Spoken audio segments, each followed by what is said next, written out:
Mas então, eu queria compartilhar com vocês nessa noite algo que eu tenho refletido bastante, porque é algo que Deus tem tocado muito fundo em mim.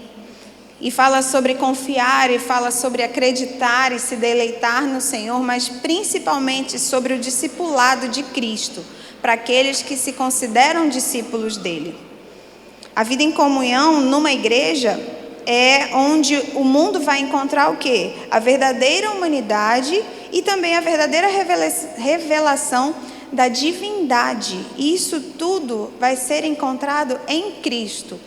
É lógico que por você participar de uma comunidade, ser discípulo do Senhor Jesus, é natural que eles te vejam, que as pessoas, e é natural e deve ser parte do teu dia a dia, do teu cotidiano, que as pessoas reconheçam o Deus que você serve. E isso deve estar refletido nas nossas ações. Mas na igreja é onde a gente consegue viver em comunhão numa igreja, é onde a gente consegue ter plenamente, a gente conhece a natureza perfeita da humanidade e a revelação da divindade, ambas expressas em Cristo. A humanidade como a gente vive hoje é um ser humano caído. Lá em Adão caiu, e por isso todos aqueles que nasceram após Adão são os filhos da desobediência. Depois disso, o que aconteceu? Veio o último Adão, Jesus Cristo, e fez o quê? Redimiu. Trouxe a possibilidade de redenção. Havia uma alegria que lhe estava proposta. E João 1 diz assim: no princípio era a palavra, e a palavra estava com Deus, e a palavra era Deus. Ele, a palavra, estava no princípio com Deus. Todas as coisas foram feitas através dele, e sem ele nada do que existe teria sido feito. Nele estava a vida, e a vida era a luz dos homens. E a palavra se fez carne e habitou entre nós. Vimos a sua glória, glória como a do unigênito do Pai, cheio de graça e de verdade. Então Cristo encarnado, quando ele decidiu vir a este mundo, encarnar, o Verbo se fez carne, ele trouxe consigo a graça derramada sobre a vida daqueles que haveriam de crer nesse Deus. E Bonhoeffer, não sei se está certo porque é em alemão, mas eu chamo ele assim. Ele diz o seguinte: a graça barata é a pregação do perdão sem que você esteja contrito. Graça barata é você pregar o perdão, mas não haver contrição, o seu espírito não estar contrito diante do pecado que foi praticado e que você segue praticando até aquele momento. Se não houver contrição no nosso coração, se isso não esmagar o meu coração, quando eu entro na presença do Senhor, se não houver contrição, isso é graça barata, isso não é a graça de Cristo. A graça barata também é o batismo sem disciplina de uma congregação. É praticamente impossível que você desça as águas e decida viver uma nova vida se você não estiver congregando em algum lugar. Isso é graça barata. Graça barata é a ceia do Senhor sem confissão de pecados, onde eu prefiro não ceiar do que confessar um pecado que eu tenho cometido. Todas as vezes em que a ceia é apresentada e a gente tem a oportunidade de sentar à mesa do Senhor e participar do seu sangue, participar da sua carne, do seu corpo, e eu decido não fazê-lo por conta de um pecado, porque eu não quero confessar. Não, eu sou pecador demais, eu não posso. Graça barata. A graça barata é uma graça sem cruz, é uma graça sem Cristo crucificado. Às vezes a gente tenta, um dia desse eu estava numa aula de hermenêutica e eu achei uma frase profunda e pesada.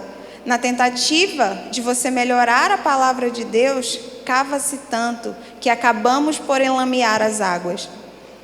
Existe algo puro e eu tento mexer tanto para ficar aceitável que eu acabo por enlamear essas águas. A minha tentativa de melhorar piora tudo. Uma graça que não pregue Cristo e este crucificado é graça barata. A graça barata é a graça sem um discipulado, onde eu não tenho comunhão com o outro, onde Cristo não me discipula, onde eu não me permito ser corrigido por Ele. Cristo está vivo e Ele é o Verbo encarnado. Graça barata justifica o pecador, em vez de haver justificação do pecado. Cristo veio para a justificação dos pecados, mas às vezes eu uso a graça para justificar o pecado. E aí eu torno essa graça barata. E Bonhoeffer continua falando que quando Cristo chama um homem, Ele ordena-lhe que vá e morra. E com essa afirmação a gente é encaminhado para a essência de qualquer discipulado que exista. O discipulado de Cristo é um discipulado em que Ele te convida, Ele ordena que você venha com Ele e você precisa morrer. Quando as Escrituras falam do discipulado de Cristo, elas proclamam a libertação do homem dos seus conceitos humanos. Todo mundo aqui tem conceito humano. E quase que 100% das pessoas que passam por uma das nossas escolas, primeiro passo principalmente, ele finaliza o primeiro passo entendendo que ele teve que se desarmar de tudo aquilo que ele achava que conhecia para aquilo que as Escrituras revelam. Isso é o discipulado de Cristo. O discipulado de Cristo é aquele que não sobrecarrega. E eu falei isso durante a manhã e repito, se você tem estado sobrecarregado, tem alguma coisa errada no meio do caminho. Você parou e se perdeu. Volta 2 casas. Vinde a mim, todos vós que estáis cansados e sobrecarregados. Não deve gerar preocupações. Você nunca mais vai se preocupar? Claro que não, mas essas preocupações não te controlam. O discipulado de Cristo me ensina que Ele pode todas as coisas e que nada passa despercebido aos seus olhos. Então, ainda que o meu coração tenha a tendência a se preocupar e ficar pesado com essas preocupações, o discipulado de Cristo e a sua graça derramada sobre a minha vida me dizem que existe um jugo suave, um fardo leve para a gente. E é isso que Mateus 11, do 28 ao 30 fala: vinde a mim, todos vós que estáis cansados e oprimidos ou sobrecarregados, e eu vos aliviarei. Tomai sobre vós o meu jugo e aprendei de mim, que sou manso e humilde de coração, e encontrareis descanso para as vossas almas, porque o meu jugo é suave e o meu fardo é leve. O mandamento de Jesus, ele só vai ser duro para a gente e quase que desumano conseguir um mandamento de Cristo se nós nos opusermos a esse mandamento. Ele só é pesado para aqueles que se opõem a isso. Mas para aquelas pessoas que decidem viver uma vida em que eu descanso e obedeço, ele não é pesado. Você vê aqui que na passagem, em momento nenhum, ele fala: vem cá, você que está cansado, que eu vou tirar tudo que você tem, tudo que está pesando sobre a sua vida. Ele fala sobre trocar, jugo suave, fardo leve. O discipulado de Cristo e caminhar com Cristo de forma nenhuma, nunca irá destruir a sua vida ou a minha. Antes vai manter a gente forte, firme e sarado. E isso não acontece de um dia para o outro. A gente vai sendo curado à medida que a gente se dispõe, à medida que a gente se abre. Somente aquele que nos ordena que sigamos sabe o caminho que está conduzindo a gente. 2 vezes Pedro ouviu essa chamada: segue-me. E você vai ver isso em Marcos 1,17 e João 21, 22. Essas foram as primeiras e as últimas palavras de Jesus para esse discípulo: segue-me. Da primeira vez é uma obediência cega. Pedro larga as redes e abandona a sua profissão. Da última vez é o Cristo ressurreto que o encontra, no mesmo lugar da primeira vez. E entre essas 2 chamadas, toda uma vida de discipulado se desdobra na vida de Pedro. Pedro não é aquele cara que acerta tudo. Ele não é. E eu conheço uma pessoa que simplesmente não gostava quando dizia que Pedro era difícil. Ai, Pedro é muito difícil. Tudo que é errado é o pobre do Pedro que erra. Mas quantas vezes nós mesmos não erramos muito mais do que Pedro? Quantas vezes o nosso ímpeto é o mesmo de Pedro, que pega lá e pega a espada e arranca a orelha. Quantas vezes o nosso impulso nos leva a ter atitudes mais extremas e cheias de consequência, quanto o que aconteceu com Pedro. Foi esse mesmo Pedro que pediu ao mestre: ordena-me que eu vá até ti e ande sobre as águas. Ele confiava, e isso gerou fé na vida de Pedro. A chamada do discipulado, esse chamado ao discipulado me leva a quê? A uma obediência, assim como Pedro.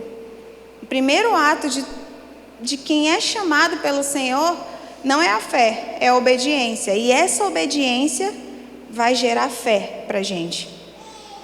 Marcos 2, 13 ao 14 diz assim: uma vez mais saiu Jesus e foi caminhar na praia, e toda a multidão vinha ao seu encontro, e ele os ensinava.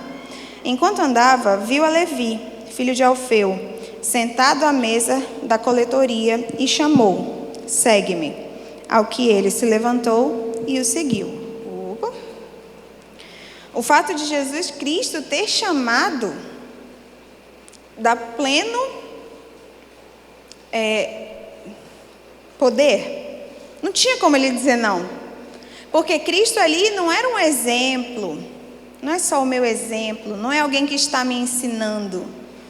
Cristo ali é o Filho do Deus vivo, chamando: segue-me. Então não há mérito nenhum para nenhum discípulo que segue ao Senhor. Seja Pedro, seja Levi, eu ou você. No dia que o Cristo ressurreto te chamou e você foi e seguiu, não há mérito nenhum para esse discípulo aplicado. Tudo está em Cristo. Ele é o Filho do Deus vivo e só por isso ele é aquele que tem autoridade para requisitar que siga. Ele não está ali como exemplo. Cristo é anunciado na vida de Pedro, na vida de Levi, na minha vida e na sua. Quem é anunciado é Cristo em tudo que eu faço, da forma com que eu ajo, aquilo que eu penso e que as pessoas veem em mim. A resposta ao discipulado, ela não é uma confissão oral da nossa fé em Cristo. Ela é um ato de obediência. Ser discípulo significa dar passos específicos, em que o primeiro deles é que, após uma chamada, isso separa o discípulo da sua existência anterior para uma nova possibilidade. A partir daí, obediência. E esse passo precisa ser firme, onde aquilo que eu era não é mais o que eu sou. Ainda não sou aquilo que serei, mas eu sei que depois da chamada, aquilo que eu era não pode mais ser. A chamada concreta de Jesus e a obediência simples têm um sentido irrevogável. Jesus chama a possibilidade da fé. A partir daí, quando eu recebo o chamado, Cristo me chama, em obediência eu o sigo, eu passo a estar numa situação em que é possível que eu creia. E aí nasce a fé dentro de mim, porque a fé não existia antes disso. O que existia era obediência. A gente entra numa situação em que a gente aprende a crer. E eu vi uma ilustração bem interessante num dos livros que eu estava lendo, que fala que quando Cristo nos chama ao discipulado, o que acontece? Todas as pontes que eu construí, com meus achismos, com a segurança que eu queria ter, porque a gente se cerca daquilo que pode dar segurança para a gente. No discipulado de Cristo, você é transportado dessa situação em que você está numa ponte segura para a beira do precipício. O ato de obedecer e sair da ponte e ir para a beira do precipício gera fé. Porque você sai de uma situação em que você sabia tudo que estava garantido para ti e você passa a aprender a crer nesse Deus que te colocou naquela posição ali. Eu li num outro livro que um cara foi na beira de um precipício e ele fala que a metade do temor dele, quase que todo o temor na verdade, o medo que ele tinha do precipício estava enquanto ele estava distante. Eu vou chegar lá, eu vou chegar lá. E aí chega um momento que o medo paralisa a gente. Eu não sei você, se você é destemido e vai para a beira do precipício, legal, cuidado. Mas eu tenho medo. E ele dizia que o vento era tão forte que ele tinha medo de que o vento jogasse ele para baixo.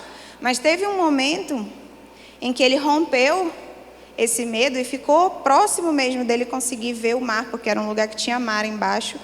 Ele disse que naquele lugar o medo passou, simplesmente.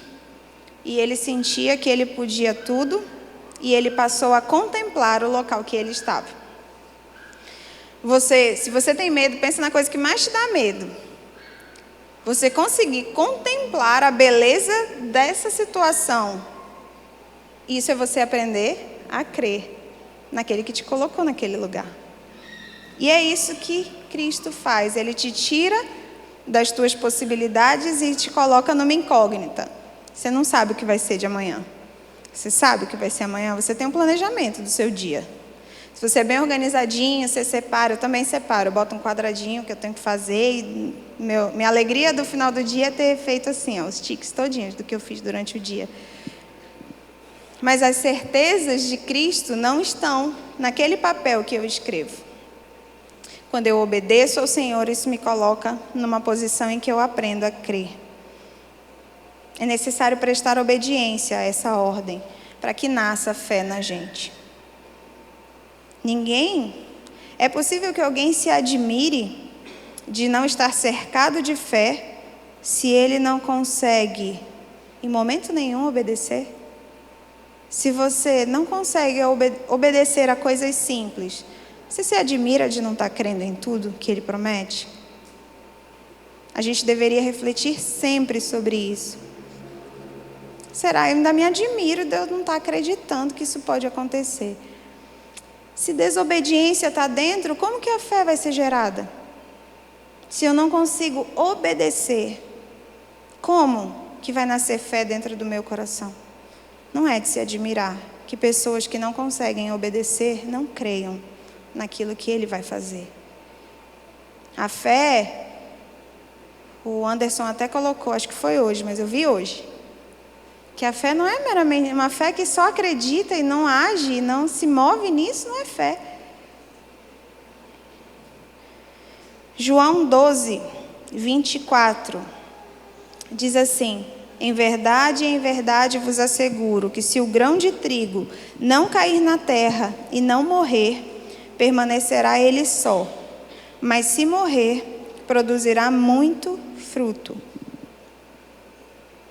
Isso é Jesus falando, que é necessário que se um grão de trigo cai sobre a terra, é necessário que esse grão morra, porque se ele não morrer, ele vai permanecer só.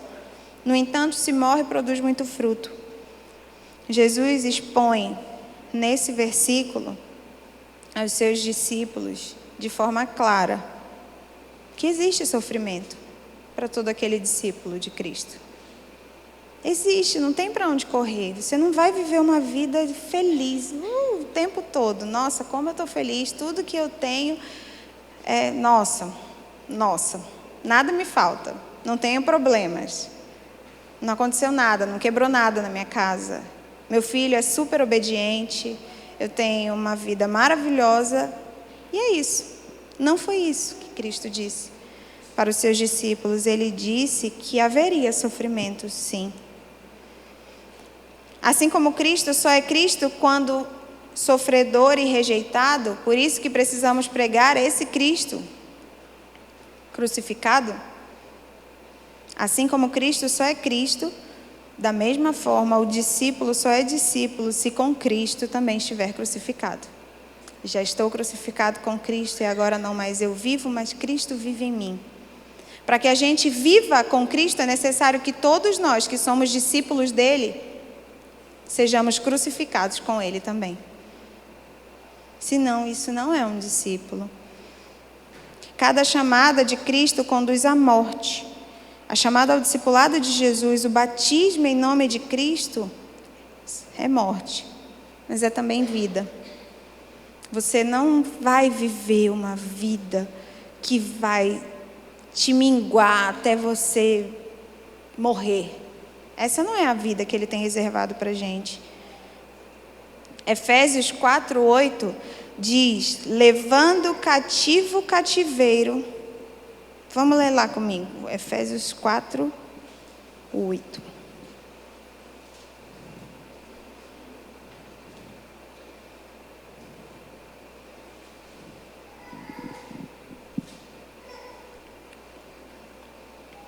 A partir do 7. Mas a graça foi dada a cada um de nós segundo a medida do dom de Cristo. Por isso, diz: subindo ao alto, levou cativo o cativeiro e deu dons aos homens.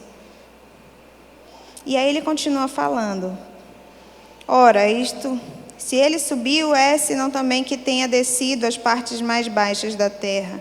Aquele que desceu é também o mesmo que subiu acima de todos os céus para cumprir todas as coisas.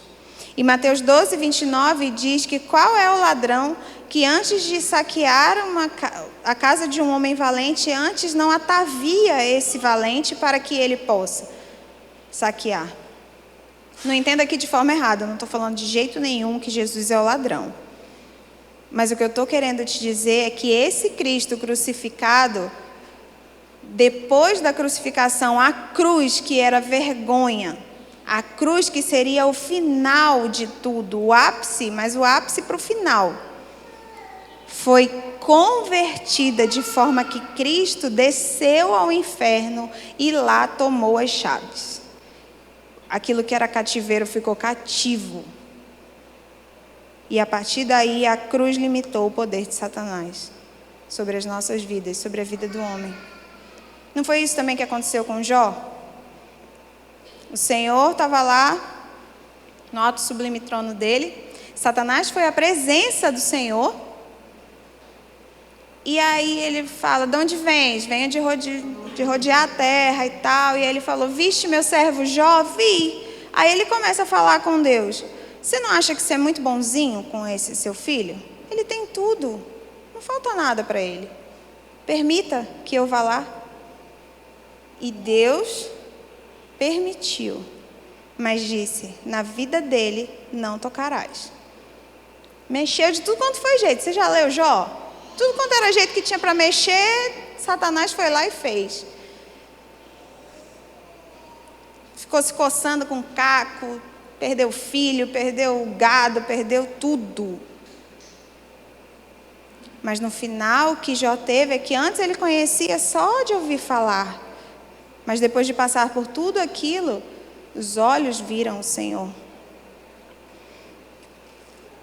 A cruz limitou. Venceu o inimigo e, por consequência, livrou todos aqueles que seriam prisioneiros dessa morte eterna. Cristo, na sua cruz, levou cativo o cativeiro e deu dons aos homens. E ele continua dizendo: se alguém quiser vir a mim, negue-se a si mesmo. E isso tem lá na reflexão do site, se você ainda não deu uma olhada. A autonegação nunca deve se constituir de uma série, por mais longa que seja, várias coisas que eu faço que geram martírio para a minha vida, autocondenação. Isso não é autonegação. A autonegação é conhecer somente a Cristo. Só a Ele. E não mais a mim próprio. A autonegação repete constantemente: Ele caminha à frente. Permanece tu, pois, firme apegado a Ele. A gente vai passar por sofrimento. A gente vai ter dia que não vai acordar e não vai saber o dia de amanhã. As aflições chegam na casa de todos. Mas é nessa hora que eu nego a mim mesmo, aos meus sentimentos, às minhas ações precipitadas. E eu digo: Cristo caminha à frente. Permanece tu, pois, firme, ó minha alma. Ó minha alma, aquieta. Existe um Deus que está à frente. E o que a gente tem para fazer é se apegar somente a Ele e a mais nada. Porque tudo aquilo que a gente tem é nada diante dele. E é isso que a gente deve fazer. Quem segue o mandamento de Cristo sem resistência, esse jugo, esse fardo que ele diz na sua palavra, percebe que a gente recebeu uma doce pressão, que é necessária para que a gente aprenda a percorrer um caminho direito. Porque senão a gente não consegue percorrer um caminho direito. Não há bondade no homem. Tudo que há de bom que existe dentro da gente foi a graça que derramou e Cristo habitando dentro da gente. Não existe nada bom. E ele continua dizendo em João 12:32, mas eu, quando for levantado da terra, a todos atrairei a mim. A nossa vida precisa ser assim como Cristo falou aqui. Quando formos erguidos da terra, ele é a continuação do grão que caiu no chão e morreu para que produza fruto. E aí ele finaliza dizendo, mas eu, quando for levantado, atrairei a mim todos. E existem referências cruzadas que vão cruzando lá em Isaías, chega lá em Moisés, o cajado de Moisés que fez separação para que o povo alcançasse liberdade. É a mesma referência cruzada disso aqui. Eu, quando for erguido, Cristo. E aí eu também estou lendo sobre Lutero, e eu vou ler para ti um pedacinho, compilado da vida de Lutero, e com isso a gente vai finalizar. Lutero foi frade. Ele abandonou tudo e desejou seguir a Cristo em verdadeira obediência. Renunciou ao mundo e dedicou-se à obra cristã. Aprendeu a obediência de Cristo e à sua igreja, pois sabia que só o obediente é que pode crer. Em busca de uma vida piedosa, Lutero compreendeu a graça, lá no convento. Essa graça preciosa despedaçou toda a sua existência. E a nossa também. Quando você teve o primeiro impacto com a graça, eu tenho certeza que você se sentiu despedaçado. Assim como Lutero. E aí ele teve que largar mais uma vez as suas redes e seguir o mestre. Da primeira vez, quando for ao convento, abandonara tudo, mas não a si próprio. Dessa vez, até isso lhe foi tirado. Não seguiu ao mestre por mérito próprio, mas sim pela graça de Deus. Lutero teve que largar o convento e regressar ao mundo. Esse regresso levou ao ataque mais violento que o mundo jamais sofreu desde os tempos da igreja primitiva. A renúncia do monge ao mundo era um jogo de criança comparado com a renúncia que o mundo presenciou naqueles que a ele regressaram. O discipulado de Cristo passaria a ser vivido no seio do mundo. A obediência perfeita ao mandamento do mestre teria que se processar na vida profissional diária, na vida cotidiana. Para Lutero, a vocação secular do cristão tem a sua justificação apenas no fato de nela o protesto contra o mundo atingir a máxima intensidade. Só até o ponto em que essa vocação se traduzir no discipulado de Cristo é que ela recebe novos direitos de evangelho. Não a justificação dos pecados, mas a justificação do pecador levou Lutero a sair do convento. E eu perguntei de manhã, e eu acho que não vai ser tão diferente da minha pergunta de manhã. Se eu pedisse, vocês depois vão poder olhar. Quem vive full time? Eu sou dedicação exclusiva ao ministério. Eu trabalho, eu sirvo ao Senhor dentro da minha comunidade. Se eu for pedir, levanta a mão aí, quem faz isso só... É só isso que eu faço. Minha vida é de dedicação exclusiva ao Senhor. Olha aí ao redor. Levanta a mão. Quem trabalha durante a tua semana e do teu fim de semana? Quem trabalha aqui?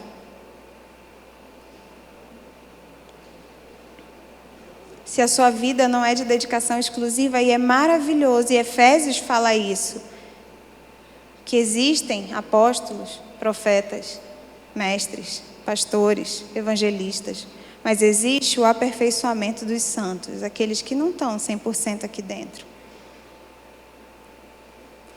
Está na hora das pessoas verem essa violência que existia em obediência, assim como houve em Lutero.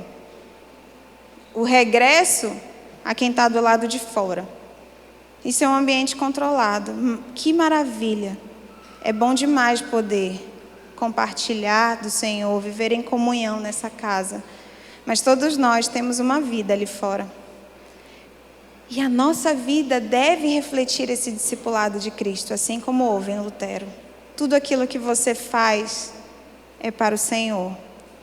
E tudo aquilo que honra o nome dele é digno desse evangelho que a gente prega.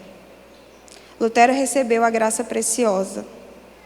A água para a terra sedenta, consolo para o medo, libertação da servidão do caminho que a gente escolheu, perdão para os pecados.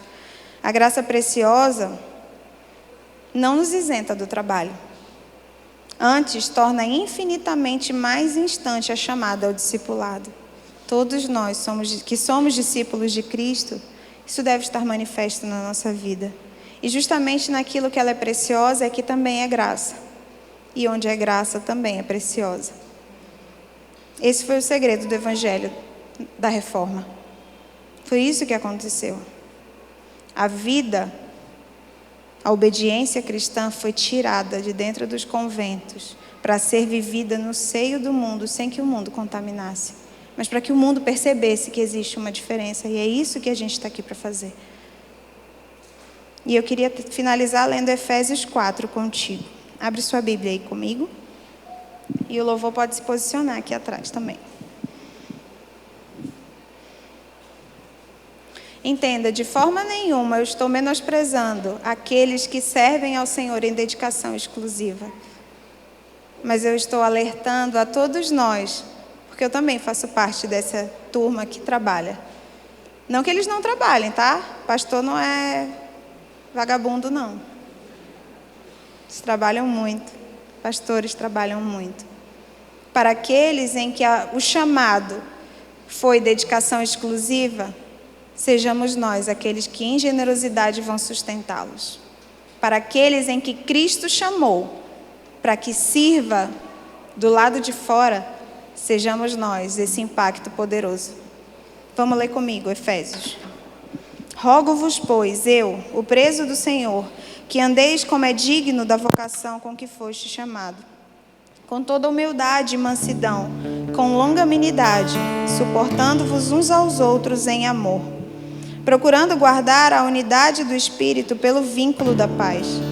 Há um só corpo e um só Espírito, como também fostes chamados a uma só esperança da vossa vocação. Um só Senhor, uma só fé, um só batismo. Um só Deus e Pai de todos, o qual é sobre todos e por todos em todos vós. Mas a graça foi dada a cada um de nós, segundo a medida do dom de Cristo. Por isso diz, subindo ao alto, levou cativo o cativeiro e deu dons aos homens. Ora, isto é, senão que também antes tinha descido às partes mais baixas da terra. Aquele que desceu é também o mesmo que subiu acima de todos os céus para cumprir todas as coisas. E ele mesmo deu uns para apóstolos e outros para profetas, e outros para evangelistas e outros para pastores e mestres, querendo o aperfeiçoamento dos santos para a obra do ministério, para a edificação do corpo de Cristo, até que todos cheguemos à unidade da fé e ao conhecimento do Filho de Deus, o homem perfeito, à medida da estatura completa de Cristo, para que não sejamos mais como meninos inconstantes, levados em toda roda por todo vento de doutrina, pelo engano dos homens que com astúcia enganam fraudulosamente. Antes, seguindo a verdade em amor, cresçamos em tudo naquele que é o cabeça, Cristo, do qual todo o corpo, bem ajustado e ligado pelo auxílio de toda junta, segundo a justa operação de cada parte, faz o aumento do corpo para a sua edificação em amor. E digo isso e testifico no Senhor, para que não andeis mais como andam também os outros gentios na vaidade da sua mente, entenebrecidos no entendimento, separados da vida de Deus pela ignorância que há neles, pela dureza do seu coração, os quais, havendo perdido todo o sentimento, se entregaram à dissolução, para com avidez cometerem todo tipo de impureza. Mas vós não aprendestes assim a Cristo. Se é que tendes ouvido e nele foste ensinado, como está a verdade em Jesus? Que quanto ao trato passado, vos despojeis do velho homem que se corrompe pela concupiscência do engano, e vos renoveis no espírito da vossa mente. Vos revistais do novo homem que, segundo Deus, é criado em verdadeira justiça e santidade. Por isso, deixai a mentira e falai a verdade, cada um com o seu próximo, porque somos membros uns dos outros. Irai-vos e não pequeis, não se ponha o sol sobre a vossa ira. Não deis lugar ao diabo. Aquele que furtava, não furte mais. Aquele que trabalha, faça com as mãos o que é bom, para que tenha o que repartir com o que tiver necessidade. Não saia da vossa boca nenhuma palavra torpe, mas só a que for boa para promover edificação, para que dê graça aos que a ouvem. E não entristeçais o Espírito Santo de Deus, no qual estáis selado para o dia da redenção. Toda amargura e ira e cólera e gritaria e blasfêmia e toda malícia seja tirada dentre vós.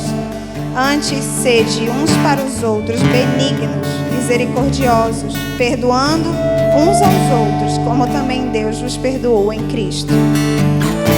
Fica de pé junto comigo. Eu oro nessa noite para que essa obediência sincera caia sobre as nossas vidas, de forma que seja possível que a fé nasça dentro do nosso coração. Eu oro para você que tem passado por dificuldades, que tem tido seu espírito atormentado. Eu oro para que o descanso de Deus caia sobre a sua vida, para que o fardo que é leve e o jugo que é suave seja colocado, e que você tire essas cargas que não são suas. Eu oro nessa noite para que nós entendamos que a situação em que a gente estava era de perdição e morte eterna, mas Ele veio, o Deus conosco veio, encarnou, foi morto naquela cruz e ressuscitou, para que a gente estivesse vivo. E é a obediência dele que salva cada um de nós, que somos adotados por esse Deus.